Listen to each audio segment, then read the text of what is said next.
नमस्कार, बहुत स्वागत है आप सभी का। आप देख रहे हैं टोटल न्यूज, आपके साथ मैं हूं पंकज रौतेला। हरियाणा विधानसभा चुनाव में ज्यादा वक्त बचा नहीं है, ऐसे में टिकट बंटवारे को लेकर भी चर्चा तेज हो चली है। किस पार्टी से किसे टिकट मिलेगा, कौन सा योद्धा चुनावी मैदान में उतरेगा, आखिर कौन होगा वो उम्मीदवार हरियाणा विधानसभा में जो जंग लड़ेगा। इसी को लेकर हमारे खास कार्यक्रम टिकट की टक्कर में आज हम एक बार फिर से बात करने जा रहे हैं। जनता की नब्ज को टटोलने की कोशिश हमने की, हमारी टीम ने की। टिकट को लेकर किस किस के बीच में मुकाबला देखने को मिल सकता है, चुनाव को लेकर किस तरह की चर्चाएं तेज हैं, यही जानने के लिए हमारी टीम बरवाला विधानसभा पहुंची और हर वर्ग के लोगों से उनका ओपिनियन जाना। बरवाला विधानसभा सीट का इतिहास काफी रोचक है। इस सीट से एक बार जीतने वाले विधायक दोबारा कभी विधानसभा नहीं पहुंचे। शायद यही वजह है कि राजनीतिक दल भी अपने उम्मीदवार को दोबारा मैदान में उतारने से परहेज करते रहे। क्या ये ऐतिहासिक विधानसभा सीटें अपने इतिहास को बदल पाएगी या फिर पुरानी परंपरा यहां कायम रहेगी, इसी पर करेंगे आज चर्चा।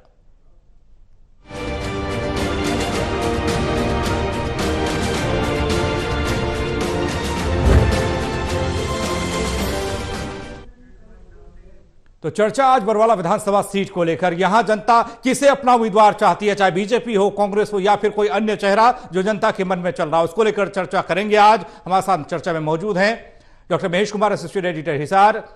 हमारे साथ देवेंद्र कथुरिया है, एसोसिएट एडिटर पानीपत। वीरेंद्र सोनी जी वरिष्ठ पत्रकार हमारे साथ हैं। आप तीनों का स्वागत है। उससे पहले सियासी समीकरण क्या कहता है बरवाला विधानसभा का, वो दिखा रहे हैं रिपोर्ट के जरिए।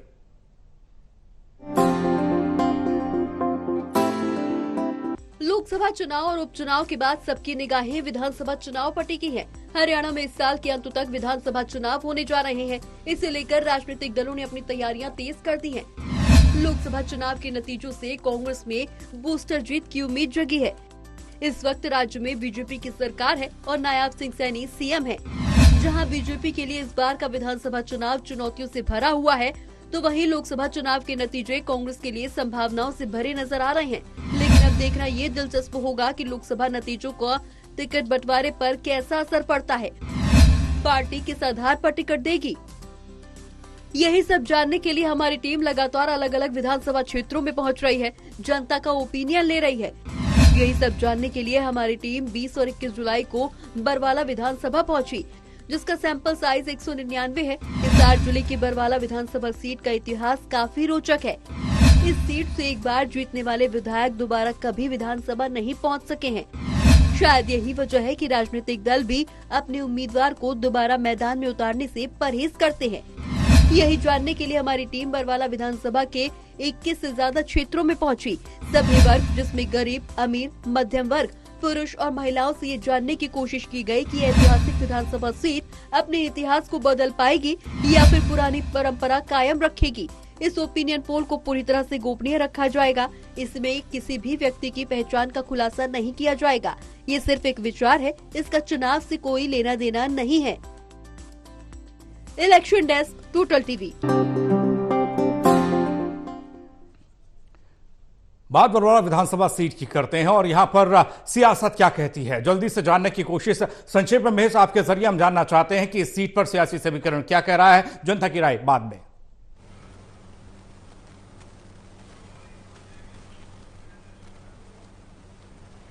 देखिए, साफ तौर से बात कही जा सकती है कि हिसार शहर के बिल्कुल साथ लगता है ये बरवाला विधानसभा क्षेत्र, और कह सकते हैं कि हिसार शहर के अंदर ही मील गेट का इलाका आता है जो कि बरवाला विधानसभा क्षेत्र के अंतर्गत आता है। इसके अलावा हिसार का नगर निगम का क्षेत्र है जो कि सातरोड गांव है, वो भी यहाँ बरवाला विधानसभा क्षेत्र के अंतर्गत आता है। विकास के लिहाज से इंटरनेशनल एयरपोर्ट इसी बरवाला विधानसभा क्षेत्र में बनाया जा रहा है। खास बात यह कि एक विधायक जो चुना गया बरवाला विधानसभा क्षेत्र से, वो दोबारा कभी विधानसभा का मुंह नहीं देख पाया। और खास बात यह भी है कि काफी ज्यादा उम्मीदवारों की संख्या इस विधानसभा क्षेत्र में हर एक चुनाव में देखने को मिलती है, और इस बार भी अच्छी खासी जो कह सकते हैं कि चुनावी कवायद संख्या के लिहाज से, उम्मीदवारों की संख्या के लिहाज से देखने को मिलेगी। और खास बात यह भी कि लोकसभा चुनाव में जब बेहद दिलचस्प ये पूरा लोकसभा का चुनाव हो चुका था और कह सकते हैं कि लोहा बिल्कुल लाल हो चुका था, उस वक्त भी भारतीय जनता पार्टी के उम्मीदवार रणजीत चौटाला यहां पर जीत हासिल करवाने में कामयाब हुए थे। तो कह सकते हैं कि भारतीय जनता पार्टी के लिहाज से ये इलाका भी बेहतरीन माना जा सकता है, उपजाऊ माना जा सकता है। जबकि पूरे हिसार जिले का जिक्र करें तो यहां पर हिसार विधानसभा क्षेत्र को छोड़कर ये कांग्रेस पार्टी का प्रो इलाका माना जाता है, यानी प्रो कांग्रेस इलाका माना जाता है। जिले में 2 विधानसभा क्षेत्रों को अगर छोड़ दें, हिसार विधानसभा क्षेत्र और बरवाला विधानसभा क्षेत्र, तो बाकी कांग्रेस पार्टी की पैठ है अच्छी खासी देखने को मिल रही है। बरवाला विधानसभा क्षेत्र में भी कांग्रेस जबरदस्त टक्कर यहां पर देती हुई नजर आएगी और कह सकते हैं कि बेहद दिलचस्प चुनावी मुकाबला बरवाला विधानसभा चुनाव की ये जंग बेहद दिलचस्प होने जा रही है। वीरेंद्र जी, आपके जरिए इस सीट पर किस तरह का सियासी गणित भिड़ता हुआ आप देख रहे हैं? देखिए, बरवाला में भारतीय जनता पार्टी का कमल कभी नहीं खुला और ये देखिए बिल्कुल निश्चित है कि लोकसभा चुनाव के अंदर यहाँ रणजीत सिंह चौटाला 11,675 मतों से उन्होंने लीड ली थी। मतलब भारतीय जनता पार्टी को यहाँ से लीड मिली थी।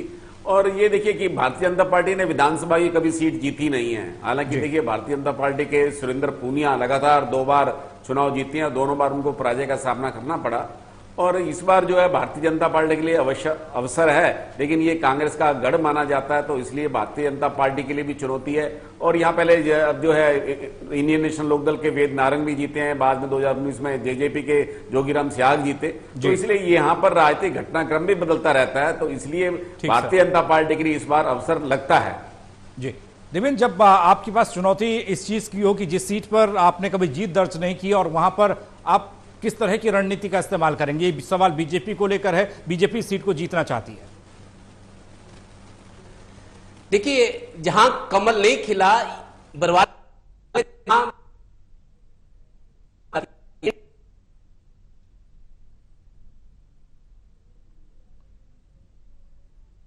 चुनाव में जोगीराम सिहाग यहां जी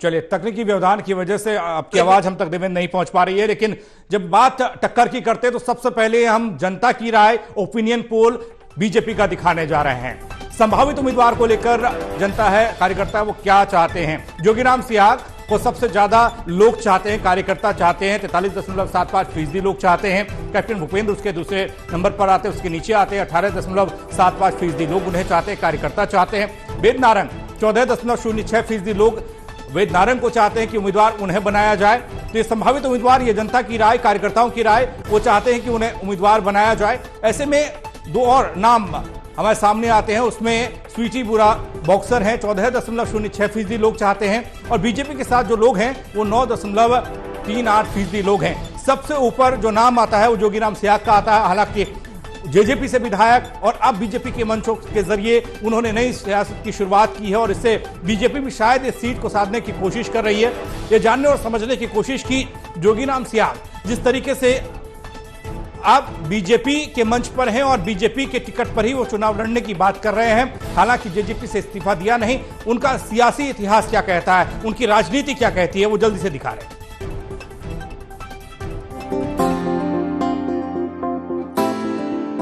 हिसार के बरवाला विधानसभा से जोगीराम सिहाग मौजूदा जेजेपी विधायक है। हिसार जिले के सिसाई गांव के एक साधारण किसान परिवार में जन्मे जोगीराम सिहाग ने अपने जीवन की शुरुआत बड़े ही संघर्ष के साथ की और अपनी काबिलियत के बूते सामाजिक जीवन में एक बड़ा मुकाम हासिल किया। जोगीराम सिहाग ने अपने राजनीतिक जीवन की शुरुआत साल 2000 में म्युनिसिपल काउंसलर के पद से की। इसके बाद साल 2005 में जोगीराम सिहाग ने निर्दलीय उम्मीदवार के रूप में हिसार के घिराए हलके से चुनाव लड़ा और 27,000 वोटों से जीत हासिल कर दूसरे पायदान पर काबिज रहे। इसके बाद साल 2009 में घिराए विधानसभा क्षेत्र तोड़कर बनाई गई बरवाला सीट से दोबारा निर्दलीय उम्मीदवार के रूप में चुनाव लड़े। जोगीराम सिहाग की खास बात ये भी है कि भले ही वो निर्दलीय चुनाव लड़ते रहे हो, लेकिन अपने राजनीतिक जीवन में वो बीजेपी की विचारधारा और आरएसएस से लगातार जुड़े रहे। साल 2019 में भी जोगीराम सिहाग बीजेपी से ही बरवाला विधानसभा का टिकट मांग रहे थे, लेकिन जब बीजेपी ने जोगीराम सिहाग को टिकट नहीं दिया तो जेजेपी ने अपने टिकट पर जोगीराम सिहाग को चुनावी मैदान में उतारा और जोगीराम सिहाग यहां से जेजेपी के टिकट पर विधायक बनकर हरियाणा विधानसभा पहुंचे। जोगीराम सिहाग बीजेपी प्रदेश कार्यकारिणी के सदस्य भी रह चुके हैं। इसके अलावा जोगीराम सिहाग को गौ भक्त के रूप में भी जाना जाता है।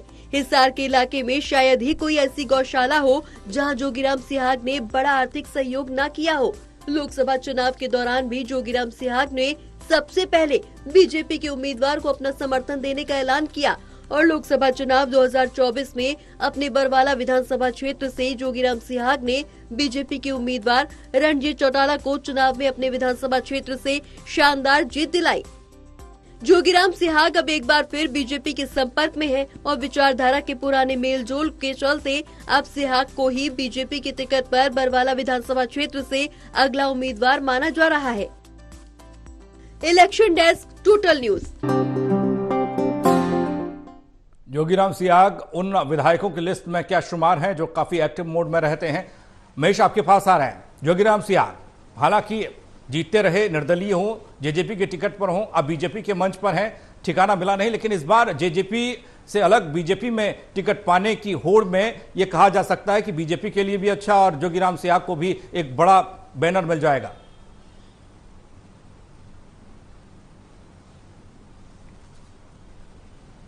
देखिए पंकज, बेहद कम ऐसा कोई मामला आपने देखा होगा जब कोई विधायक किसी दूसरी पार्टी का विधायक हो और किसी दूसरी पार्टी में उसके टिकट का जिक्र चल रहा हो। लेकिन यहाँ पर भारतीय जनता पार्टी के टिकट का जिक्र हम कर रहे हैं, लेकिन वो खुद जेजेपी के विधायक हैं और दुष्यंत चौटाला उनकी विधायकी को पसंद करके बार बार हरियाणा विधानसभा के स्पीकर से मिल रहे हैं। जोगीराम सिहाग भारतीय जनता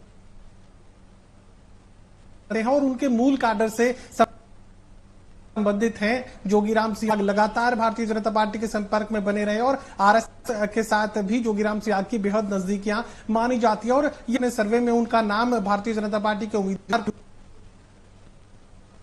पसंद कर लिया। यानी भारतीय जनता पार्टी की विचारधारा को वोट करने वाले लोग जोगीराम सिहाग को बतौर उम्मीदवार भी स्वीकार कर रहे हैं। स्वीकार्यता बीजेपी की टिकट पर जोगीराम सिहाग की बन रही है। इसी वजह से कह सकते हैं कि यहाँ कंपेटेबिलिटी शानदार देखने को मिल रही है, क्योंकि गठबंधन की सरकार के दौरान भी लगातार जोगीराम सिहाग भारतीय जनता पार्टी की मूल विचारधारा उनके समन्वय के हिसाब से कार्य करते रहे। तो ऐसे में यहाँ टिकट को लेकर बेहद संभावना यहाँ पर मानी जा रही है कि जोगीराम सिहाग पर भारतीय जनता पार्टी दाव खेल सकती है। और भारतीय जनता पार्टी दाव इसलिए भी खेल सकती है कि मजबूत उम्मीदवार उन्हें माना जा रहा है, जनता के बीच उनकी स्वीकार्यता और बतौर विधायक एक अच्छा परफॉर्मेंस वो देने की कोशिश कर रहे हैं। और खास बात यह भी कि राजनीति में ईमानदार चेहरे बेहद कम मिलते हैं। ईमानदारी का जिक्र तो होता है, लेकिन ईमानदार लोग शायद ही किसी ने देखे हो। लेकिन जोगीराम सिहाग राजनीति में अपनी सुचिता को बनाए रखते हैं और उनके स्टाफ में, उनके व्यक्तिगत जीवन में कोई भी जो है राजनीति के रास्ते पैसा कमाने की नहीं सोच सकता। वो खुद भी सुचिता को बरकरार रखते हैं। इस वजह से मुझे लगता है कि भारतीय जनता पार्टी को पसंद करने वाले लोगों ने जोगीराम सिहाग को पसंद किया है।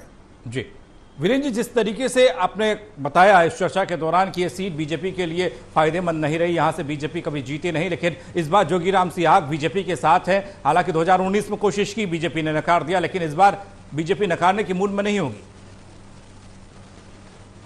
नहीं, बिल्कुल। देखिए, वहां कैप्टन भूपेंद्र है, वो जिला भारतीय जनता पार्टी के अध्यक्ष रह चुके हैं और मनोहर लाल जी के जो पहला कार्यकाल था उसमें ओएसडी भी थे, उनका भी संघ से लगाव है, लेकिन उनकी स्वीकार्यता उतनी ज्यादा नहीं है। जोगीराम सिहाग जो है संघ की विचारधारा से जुड़े हैं और उनकी अच्छी छवि मानी जाती है। हालांकि स्वीटी बुरा भी उसने भी घोषणा की है कि मैं भी इस बार चुनाव लड़ूंगी, लेकिन उनकी इतना ज्यादा जनाधार नहीं है। तो मतलब कुल मिला के जोगीराम सिहाग है वो संघ में भी लोकप्रिय है, भारतीय जनता पार्टी में भी लोकप्रिय है और जनता में भी लोकप्रिय है। और इस बार ये बिल्कुल निश्चित है कि जननायक जनता पार्टी उनके खिलाफ कार्रवाई चाहती है। अभी स्पीकर ने अभी कोई ऐसा कोई संकेत नहीं दिया है, तो मुझे नहीं लगता कि वो कोई अयोग्य घोषित होंगे और वो जननायक जनता पार्टी से इस्तीफा भी दे सकते हैं। तो वो भारतीय जनता पार्टी के लिए उनकी राह आसान हो सकती है और पार्टी से भी उनको अच्छा इस बार समर्थन मिल रहा है और पार्टी के लिए वो बड़े उपयोगी सिद्ध हुए हैं। तो मुझे नहीं लगता कि भारतीय जनता पार्टी को उनको टिकट देने में कोई हिचकिचाहट होनी चाहिए। जी देवेंद्र, आप बैनर हो आपके पास, जिस तरीके से बीजेपी और मोदी लहर में तमाम सांसद जीत गए, तमाम विधायक जीत गए, कई राज्यों में सरकारें बन गई, सुप्रसाद विपक्षियों का हो गया, लेकिन ऐसे में भी कुछ नेता, कुछ चेहरे ऐसे भी हैं जो अपने दम पर, अपने बलबूते पर वोट पाने में सक्षम रहते हैं। उसमें जोगीराम सिहाग ऐसे नेता दिखाई देते हैं, क्योंकि निर्दलीय, फिर उसके बाद आप टिकट के लिए जा रहे हैं, आप बीजेपी के पास गए, नकारा, तो जेजेपी के पास गए, उन्होंने दिया, अब विधायक बने, विधानसभा में गए, उसके बाद आपने काम किया और अब बीजेपी का मूड भी बदल रहा है इस बार। देखिए पंकज, जोगीराम सिहाग के आचरण और उनका जो स्वभाव है, मेरे को लगता है बीजेपी और आरएसएस के लिए उनका दिल धड़कता रहा है। जिस तरीके से उनका विचारधारा रही है, लेकिन बीजेपी ने उनको टिकट नहीं दी, तो वो उनको अपने पे भरोसा था, लोगों का समर्थन था, उनके मन में शायद विश्वास रहा होगा कि जेजेपी से ही, तो जेजेपी से चुनाव जीते, लेकिन उनकी पटरी सही नहीं बैठी। जेजेपी से विधायक होते हुए वो बीजेपी के मोह पाश से अपने आप को बचा नहीं पाए और जिस तरीके से बीजेपी का कमल खिला नहीं इस सीट पर और बीजेपी को लगता होगा कि एक अच्छा आदमी एक अच्छा मजबूत शख्स राजनीतिक जो जिसने खुद को साबित किया है, अगर बीजेपी उसको चुनाव मैदान में उतार देती है तो संभावना ज्यादा बनती है। और जिस तरीके से मतलब उनका जिस तरीके से बताया जा रहा है, महेश जी ने बताया कि एक अच्छे व्यक्ति के तौर पर, एक अच्छे नेता के तौर पर उनकी छवि पब्लिक में है, और बीजेपी अगर उनको उम्मीदवार बनाती है तो मेरे को लगता है नैया पार लग सकती है और कमल खिल सकता है इस सीट पर। जी, ये तो बीजेपी की बात हो गई, लेकिन जनता की राय भी है, ओपिनियन जनता का है कि जनता उम्मीदवार चाहती है। कांग्रेस की बात की जाए तो कांग्रेस को लेकर जनता की राय, उनके उम्मीदवारों को लेकर कार्यकर्ता क्या चाहते हैं वो आपकी टेलीविजन स्क्रीन पर है। 37.55% के साथ डॉक्टर राजेंद्र सूरा सबसे ऊपर है, 36.52% के साथ रामनिवास घोड़ेला दूसरे नंबर पर है। काफी टक्कर जनता देती हुई दिखाई दे रही है। तीसरे नंबर पर 12.96% के साथ भूपेंद्र गंगवा का नाम आ रहा है। ये बात कांग्रेस की हो रही है और जनता की राय की बात हो रही है। कार्यकर्ता अपने उम्मीदवार चाहते हैं इस तरीके से। और बात अगर दो और नामों की करें वो भी आपके सामने है। 10.19% के साथ कृष्ण सातरोड़ हैं और 0.0278% कांग्रेस के साथ लोग हैं। आप टिकट किसी को भी दीजिए, कांग्रेस के साथ ये लोग हमेशा रहेंगे, कार्यकर्ता हमेशा रहेंगे। लेकिन डॉक्टर राजेंद्र सूरा का नाम सबसे ऊपर, जनता उनको सबसे ज्यादा चाहती है और चाहती है कि उन्हें कांग्रेस टिकट दे तो यहां पर उनकी नैया पार लग सकती है और कांग्रेस का भला हो सकता है। लेकिन डॉक्टर राजेंद्र सूरा की सियासत एक रिपोर्ट के जरिए आपका। हिसार जिले के बरवाला विधानसभा क्षेत्र के बुगाना गांव में एक किसान और स्वतंत्रता सेनानी परिवार में जन्मे डॉक्टर राजेंद्र सूरा पूर्व की भूपेंद्र सिंह हुड्डा सरकार में साल 2010 से 15 तक जिला परिषद हिसार के अध्यक्ष रहे। एग्रीकल्चर ग्रेजुएट डॉक्टर राजेंद्र सूरा की राजनीतिक शुरुआत स्टूडेंट पॉलिटिक्स से हुई। राजेंद्र सूरा हरियाणा जिला परिषद प्रेसिडेंट्स एसोसिएशन के अध्यक्ष भी रह चुके हैं। इसके अलावा राहुल गांधी की भारत जोड़ो यात्रा के कोऑर्डिनेशन कमेटी के सदस्य की जिम्मेदारी भी राजेंद्र सूरा को ही मिली थी। राहुल गांधी की भारत जोड़ो यात्रा के दौरान हरियाणा में किसान नेता राकेश टिकैत और युद्धवीर सिंह से राहुल गांधी की मुलाकात करवाने में राजेंद्र सूरा ने बीच की कड़ी का काम किया। शिक्षा के क्षेत्र में भी डॉक्टर राजेंद्र सूरा का महत्वपूर्ण योगदान है। खेलों के क्षेत्र में भी हरियाणा हैंडबॉल एसोसिएशन के डिस्ट्रिक्ट प्रेसिडेंट रह चुके हैं। डॉक्टर सूरा किसान नेता के अलावा अखिल भारतीय जाट महासभा, जिसकी स्थापना दीनबंधु सर छोटू राम के द्वारा की गई थी, उसके प्रदेश अध्यक्ष की जिम्मेदारी भी बखूबी निभा रहे हैं। मेरा सबसे मजबूत और पहला दावा इसलिए बनता है कि मैं बरवाड़ा हल्के का मूल निवासी हूँ। मेरा गांव भ्याणखाप में पड़ता है, जिसके 14 गांव मेरे हल्के में आते हैं। दूसरा, मैंने जिला परिषद के मेंबर का चुनाव लड़ा था, वो मेरे 6-7 गांव डाबड़ा से लेके खरड़ अलीपुर तक, वो भी मेरे बरवाड़ा हल्के के गांव हैं, जहां से मैं जिला परिषद का मेंबर चुना गया था। तीसरा, मैंने जिला परिषद का चेयरमैन रहते हुए चौधरी भूपेंद्र सिंह हुड्डा चीफ मिनिस्टर थे, उनके आशीर्वाद से मैंने हल्के के अंदर विकास के काम बहुत कराए हैं। मैंने ईमानदारी की राजनीति करी है, मैंने कभी किसी छल कपट नहीं किया है, और मैंने चौधरी भूपेंद्र सिंह हुड्डा जी के आशीर्वाद से पूरे हलके के अंदर पीने के पानी का समूचा प्रबंध करवाया था। किसी भी गांव में पीने के पानी की कोई कमी नहीं रहने दी थी। और आगे भी मैं मेरे सभी साथियों को, हल्का वासियों को, मेरा परिवार है मेरा बरवाड़ा हल्का, विश्वास दिलाता हूं कि मैंने पहले भी ईमानदारी की राजनीति करी। मैंने सरपंचों से कोई कमीशनबाजी नहीं करी, ना मैंने नौकरियों में किसी से कोई लेन देन करी। तो मैंने ईमानदारी से राजनीति करी है, तो मेरा हक बनता है। मेरे 38 साल का राजनीतिक जीवन है, मेरे ऊपर किसी तरह को लांछन नहीं है। मैंने ईमानदार हूं और मैं संघर्षशील हूं, और मैंने हमेशा कांग्रेस पार्टी के लिए काम किया है। मैं अपने काम के बलबूते पर और चौधरी भूपेंद्र सिंह हुड्डा के आशीर्वाद से मेरा सबसे ज्यादा हक बनता है टिकट का बरवाड़े हल्के में।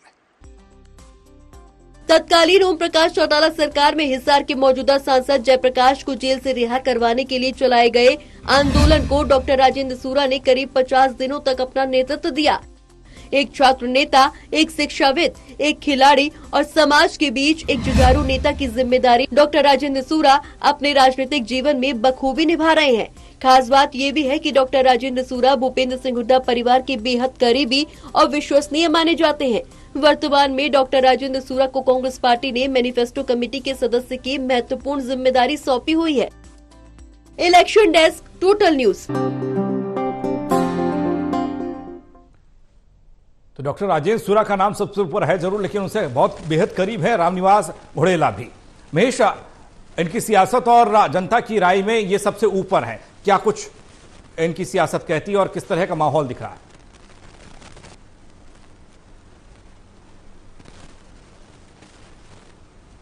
देखिए, जिस तरीके से डॉक्टर राजेंद्र सूरा खुद ये बता रहे हैं कि 38 साल की सक्रिय राजनीति वो कर रहे हैं और जनता के मुद्दों पर हमेशा संघर्ष की आवाज डॉक्टर राजेंद्र सूरा उठाते रहे। मुझे लगता है कि कांग्रेस पार्टी के नेता से बड़ा नेता अगर उन्हें कहना हो तो फिर वो किसान नेता हैं। लगातार किसान आंदोलन के दौरान राकेश टिकैत के साथ वो न सिर्फ हरियाणा प्रदेश बल्कि देश के कई अलग अलग राज्यों में वो अपनी सक्रियता दिखाते रहे हैं। किसान आंदोलन में बेहद महत्वपूर्ण भूमिका यहाँ पर राकेश टिकैत के साथ डॉक्टर राजेंद्र सूरा ने निभाने का काम किया है। उनका अपना बुगाना गांव इसी विधानसभा क्षेत्र का हिस्सा है और बरवाला विधानसभा क्षेत्र में लगातार वो लोगों के बीच बने रहे हैं। कांग्रेस पार्टी के हाथ को मजबूत करने की अपनी कोशिशें करते रहे हैं। लगातार मैं ये बात कह सकता हूं कि चूंकि जनता भी उन्हें पहले पायदान पर रख रही है, पहली पसंद उन्हें मान रही है, तो यकीनन ये बात कही जा सकती है कि जाट वोटर्स और बरवाला विधानसभा क्षेत्र में जो सबसे बड़ा निर्णय अगर किसी ने करना है तो बरवाला विधानसभा क्षेत्र के जाट वोटर्स ने करना है। जाट वोटर्स की अगर संख्या का जिक्र करूं तो मैं 61,000 से ज्यादा जाट वोटर्स बरवाला विधानसभा सीट पर है।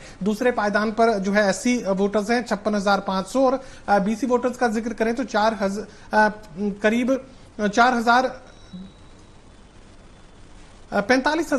बैकवर्ड क्लास के जो वोटर्स है। कुल 1,87,000 बरवाला विधानसभा क्षेत्र के कुल वोटर्स की संख्या है। तो यहाँ पर जाट वोटर्स जो है निर्णायक यहाँ पर हैं। हालांकि रामनिवास घोडेला बेहद नजदीक यहाँ पर बने हुए हैं। पिछली बार उन्होंने निर्दलीय विधानसभा का चुनाव भी लड़ा था और करीब 17,000 वोट हासिल किए थे। इस बार भूपेंद्र सिंह हुड्डा के नजदीकी माना जा रहा है डॉक्टर राजेंद्र सूरा को। जनता भी उन्हें पसंद कर रही है और जिस तरीके से कांग्रेस पार्टी में कहा जा रहा है कि सर्वे के बूते टिकट दिया जाएगा, तो ऐसे में यहाँ अपनी नजदीकियों का फायदा जो है डॉक्टर राजेंद्र सूरा लेने की कोशिश कर रहे हैं। जनता की पसंद में वो शामिल हो रहे हैं। तो यकीनन डॉक्टर राजेंद्र सूरा को फिर किसान नेता होने का फायदा भी मिल सकता है। तो मुझे लग रहा है कि संभावनाओं के लिहाज से डॉक्टर राजेंद्र सूरा अच्छी खासी संभावनाएं अपने लिए कायम कर चुके हैं। वीरेंद्र जी, आप क्या कहेंगे कांग्रेस को लेकर और डॉक्टर राजेंद्र सूरा को लेकर? क्योंकि कांग्रेस से वो टिकट पाएंगे, जनता ये चाहती है, लेकिन उन्हीं को टक्कर दे रहे हैं रामनिवास घोडेला। दोनों की लोकप्रियता में 1% का अंतर है और दोनों ही भूपेंद्र सिंह हुड्डा समर्थक हैं। देखिए, रामनिवास घोडेला जो है वो पिछली बार जो है पिछले 2019 के चुनाव में वो कांग्रेस की टिकट नहीं मिली तो वो निर्दलीय चुनाव लड़े थे और कांग्रेस से ज्यादा वोट लिए थे। लेकिन जब पार्टी के प्रति निष्ठा की बात होती है तो राजेंद्र सूरा का पलड़ा भारी है। रामनिवास घोडेला पिछली बार कांग्रेस से बागी हो गए थे, तो इसलिए इस बार नए चेहरे के रूप में जो है डॉक्टर राजेंद्र सूरा का पलड़ा भारी लगता है। देवेंद्र, कई सीटें ऐसी देखने को मिल रही है जहां पर कांग्रेस में ना दावेदारों की संख्या ज्यादा है, कांग्रेस के लिए थोड़ा माथापच्ची होने वाली है, उसमें से एक सीट ये भी दिखाई दे रही है। देखिए पंकज, जिस तरीके से इस सर्वे में स्कोर आया दोनों का करीब करीब है। देखिए, एक पूर्व विधायक है रामनिवास घोडेला, पूर्व विधायक, और विधायक मतलब MLA in waiting doctor Rajendra सूरा नजर आ रहे हैं। मेरे को लगता है कांग्रेस सीट जीतना चाहती है तो ये दोनों मजबूत नेता हैं। और बीजेपी भी मेरे को लगता है, अगर जैसे जोगीराम सिहाग है तो मेरे को लगता है मुकाबला दिलचस्प होगा सीट पर, कांग्रेस वर्सेस बीजेपी। जी, अब बात अन्य की करते हैं क्योंकि अन्य भी यहां पर टक्कर देती दिखाई दे रही है। अन्य की बात करें तो जनता ओपिनियन में एक अन्य का नाम सबसे ऊपर जो दिखता है वो संजना सातरोड का दिखाई देता है। 74.15% लोग चाहते हैं कि वो चुनाव लड़े, जनता उनके साथ खड़ी है। और जो अन्य है 25.85% वो लोग हैं, यानी कि अन्य भी टक्कर देते दिखाई दे रहे हैं। हमेशा आपके पास हम सीधे आ रहे हैं और उससे पहले एक तस्वीर दिखा देते हैं संजना सातरोड की जो सियासत है उसको लेकर भी।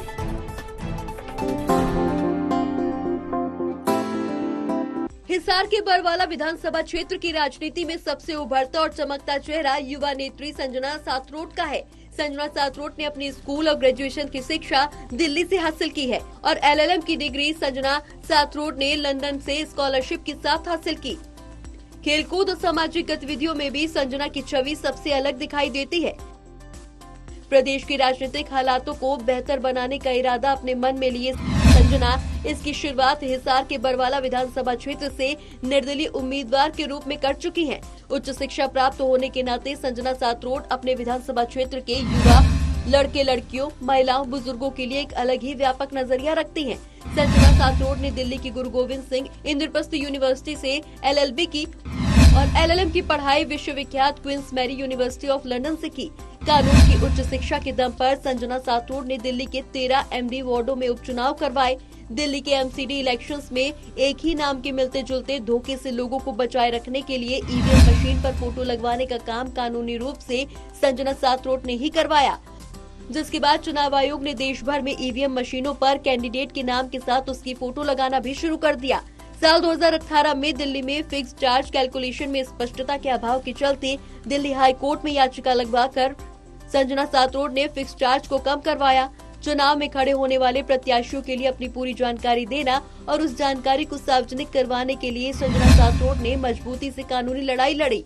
वर्तमान में संजना सातरोड हिसार के बरवाला विधानसभा क्षेत्र को हरा भरा बनाने के लिए अभियान चलाकर 10,000 से ज्यादा पेड़ पौधे लगा चुकी है। मैं आपको बताना चाहती हूँ, हमारा भारत देश, या भली भांति जानते भी हैं कि एक लोकतंत्र है। लोकतंत्र में जनता का शासन होता है और अगर मेरे पास जनता का प्यार है, आशीर्वाद है, उनका आश्वासन है, तो फिर मैं ये फ़र्क नहीं पड़ता कि कौन सी पार्टी से आ रहे हैं। ये फ़र्क पड़ता है कि अगर मेरे साथ मेरी जनता है, मेरा बरवाला क्षेत्र है, मेरा बरवाला परिवार है, तो वही बनाने वाले हैं, वही गिराने वाले हैं। तो अगर पद की गरिमा वही रहेगी अगर एमएलए निर्दलीय आता है या किसी दल से आता है। चुनना लोगों को है और उन्हीं के साथ हूँ, उन्हीं के बीच हूँ और जन सेवा के माध्यम से ही राजनीति में जाना चाहती हूँ और कोई तरीका नहीं अपनाना चाहती। मुझे ऐसा लगता है कि जितना प्यार और आश्वासन मेरी बरवाला की जनता मुझे दे रही है, बिल्कुल वो, क्योंकि अपना जो जीवन है वो कर्म भाग्य है। मैं जो भी काम कर रही हूँ सेवा भाव से कर रही हूँ, तो फिर मुझे लगता है कि हाँ, भगवान भी साथ देंगे, जनता तो साथ है ही। संजना सातरोड ने शिक्षा चौपाल मुहिम चलाकर हिसार के बरवाला क्षेत्र के ग्रामीण इलाकों में बच्चों के लिए इंटरनेट और ऑनलाइन कोचिंग की व्यवस्था भी की। हिसार के बरवाला विधानसभा क्षेत्र में हजारों महिलाओं को संजना सातरोड ने ही अपने खर्चे पर तीर्थ यात्रा भी करवाई। बरवाला विधानसभा क्षेत्र में लोगों के स्वास्थ्य को बेहतर बनाए रखने के लिए मेडिकल कैंप्स और आंखों के कैंप्स लगवाने के अलावा बड़ी तादाद में बुजुर्गों की आंखों के ऑपरेशन भी संजना सातरोड ने अपने खर्चे पर ही करवाए। कुल मिलाकर संजना सातरोड बरवाला विधानसभा क्षेत्र के विकास और यहाँ की राजनीति की दशा और दिशा बदलने निकली है।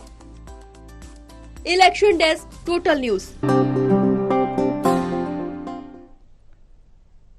संजना सातरोड को चाहने वाले कार्यकर्ता लोग कम नहीं है। महेश, आपके पास सीधे आ रहे हैं। कितना बीजेपी और कांग्रेस का खेल बिगाड़ सकती हैं या फिर कितना प्रभाव डाल सकती है विधानसभा क्षेत्र में संजना?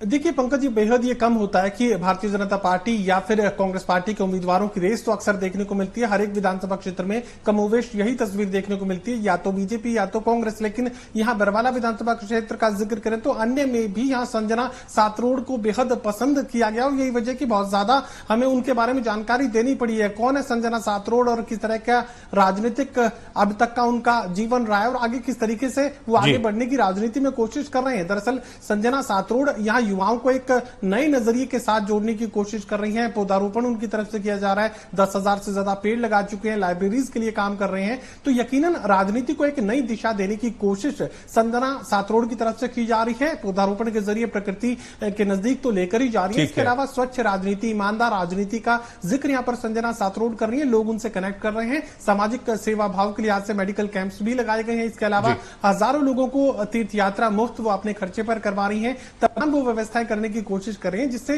गरीब वर्ग के लोगों को, इसीलिए जनता उन्हें पसंद कर रही है। समय थोड़ा कम है मेश, मैं आपको रोक रहा हूं।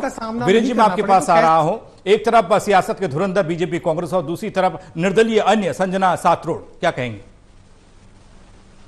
देखिए, जब लोगों का राजनीतिक दलों से मोह भंग हो जाता है, जो राजनीतिक चेहरे होते हैं वो अपनी साख खो देते हैं, तो निर्दलीयों की ओर लोग रुख करते हैं। और संजना सातरोड जो है एक राजनीतिक में रचनात्मक भूमिका में भी नजर आ रही है।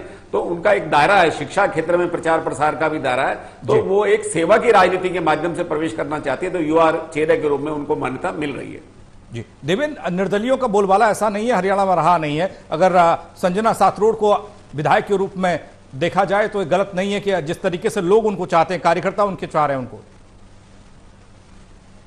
देखिए पंकज, राजनीति की चर्चा होती है तो मैं अक्सर ये कहता हूं कई लोगों को, राजनीतिक लोगों पे लोग भरोसा करे ना करे, लेकिन जो सामाजिक काम करते हैं, सामाजिक लोगों पर लोग भरोसा करते हैं, उनका साथ भी देते हैं। और ये संजना सातरोड पढ़ी लिखी महिला है और महिला होना भी मेरे को लगता है, क्योंकि महिलाओं वोटर की संख्या जो है वो 45-50 का रेशियो है। 45% वोटर महिला होती हैं। अगर कोई महिला उम्मीदवार है तो महिलाओं का भरोसा होता है कि हमारी बहन है, हमारी बेटी है, तो महिला पर ज्यादा भरोसा करते हैं बजाय पुरुष के। उस लिहाज से पढ़ी लिखी है, सामाजिक काम कर रही है और बहुत ज्यादा लोग इन्हें चाहते हैं। जो इनके प्लस पॉइंट, पॉजिटिव पॉइंट से इनको पे कर सकते हैं वो। जी बहुत शुक्रिया आप तीनों का हमारे साथ जुड़ने के लिए। तो बात बरवाला विधानसभा सीट की यहाँ के सियासी समीकरण की और जानने की कोशिश की जनता किसे चाहती है।